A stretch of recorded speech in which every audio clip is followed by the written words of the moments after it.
PAN card ग्राहकों आसुछि बड़ घोषणा। जदि आपण भी जड़े पान कार्ड हिताधिकारी तेरे नुआ नियम विषय जाणी रखु नचेत आपण बहु असुविधार सम्मुखीन हो पारती। आज्ञा हाँ, पान कार्ड थिले आसुछि आपणक पई बड़ गुरुत्वपूर्ण खबर।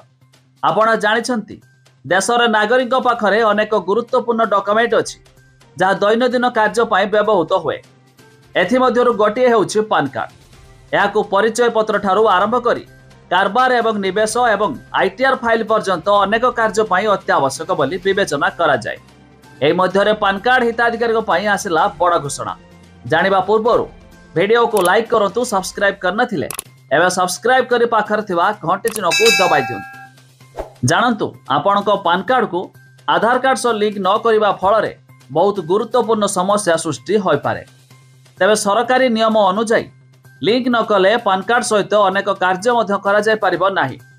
तेबे निजर पान कार्ड को आधार कार्ड सह लिंक कराइबार शेष तारीख ए डिसेंबर मास 31 तारीख 2025। जदि आपण से पर्यंत पान कार्ड को आधार कार्ड सहित लिंक कराई नांती तेबे यह प्रथम निष्क्रिय होई जिवो। यार अर्थ हेउछि आपण याकू अन्य कोनोसी उद्देश्य रे व्यवहार करि पारिबे नाही। आयकर संबंधी कार्य, बैंक अकाउंट खोलिबा, बड़ कारबार करिबा किबा निवेश करिबा समस्त मध्य बंद होई जिवो। ते पान कार्ड बिना बैंकिंग कार्यकलाप सबुठारु अधिक प्रभावित हुए। पान कार्ड बिना अनेक बड़ कारबार मध्य होई पारिबो नाही।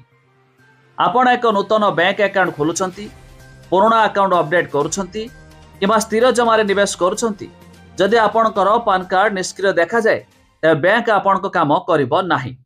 तेबे जानि रखंतु सरकार को बड़ चेतावनी कि समस्त पान कार्ड को आधार कार्ड सह लिंक करेबा रही कंपलसरी। तेबे जो हिताधिकारी एपर्यंत यह कराई नांती तेबे डिसेंबर मास 31 तारीख रही शेष समय। या पूर्व निजर पान कार्ड को आधार कार्ड सह लिंक कराई नियंतु, नचेत आपणकर पान कार्ड होई जिवो निष्क्रिय।